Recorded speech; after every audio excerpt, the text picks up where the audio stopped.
एक आम आदमी का अहमियत बहुत ज़्यादा है। दिलीप जायसवाल के ऊपर प्रशांत जी के द्वारा आरोप लगाया गया कि एक सिख कम्युनिटी का जो कॉलेज है उसको हड़पने का। उसके कुछ दिन बाद विधानसभा में एक वीडियो विधानसभा से निकल के आया जिसमें श्रीमती राबड़ी देवी जी के द्वारा बोला गया कि दिलीप जायसवाल मेरे मुंह बोले भाई हैं। तो इस पर क्या कहेंगे? देखिए, अभी तक जो राजनीति रहा है वो कहीं ना कहीं आम जनता को छोड़कर अपने रिश्तेदारों को, अपने परिवार को, लोगों के बारे में सोचना, उनको बढ़ावा देना। लेकिन यहाँ पे जो जन स्वराज है वो कभी भी अपने रिश्तेदारों की बात नहीं करती है। अगर मैं हूँ तो हमारे दादाजी का, पापा जी का राजनीति से कोई संबंध नहीं है।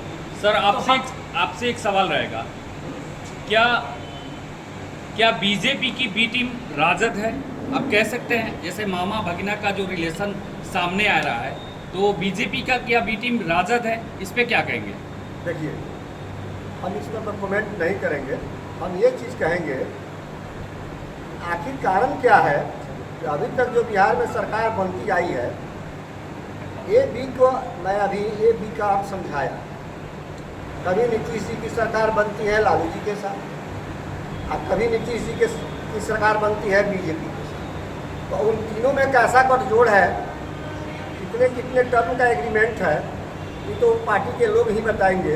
अब उनमें कौन ए टीम है, कौन बी टीम है, वो उस पार्टी के नेता ही सच्चाई को आप लोगों को बताएंगे। जन स्वराज की सरकार बनेगी तो पहला कौन सा काम में होगा? पहला हमारा काम होगा कि हम पलायन रोकेंगे। बिहार में जो मजबूरी में पलायन करते हैं मेरे भाई, मेरे परिवार के सदस्य, बिहार के किसी भी जाति के लोगों, अनपढ़ों, उनका ब्रेक हो जाए। जो स्वेच्छा से बाहर काम करते हैं, उनकी तनख्वाह बहुत ज़्यादा है, उनका बाहर रहना अनिवार्य है, वो जाएंगे आएंगे, उसमें कोई रोक नहीं है। लेकिन जो मजबूरी से परिवार छोड़कर 11 महीना दूर रहते हैं, उस दूरी को हम लोग रोकते हैं। छठ बाद अगर सरकार बन गई तो छठ के बाद जो आएंगे तो छठ बाद जाएंगे। हाल ही में नीतीश कुमार ने सोशल मीडिया से ट्वीट किया था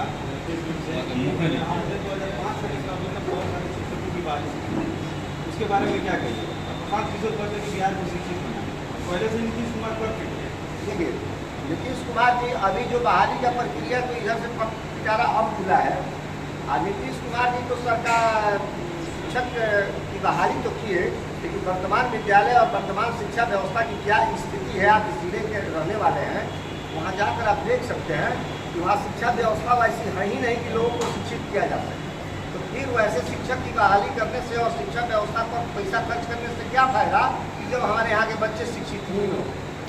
आकाश जी, एक सवाल रहेगा कि जन स्वराज के बहुत से ऐसे कार्य हैं जिसको नीतीश कुमार धीरे धीरे कर रहे हैं। पेंशन भी बढ़ा दी, अभी डोमिसाइल भी चालू कर दिए।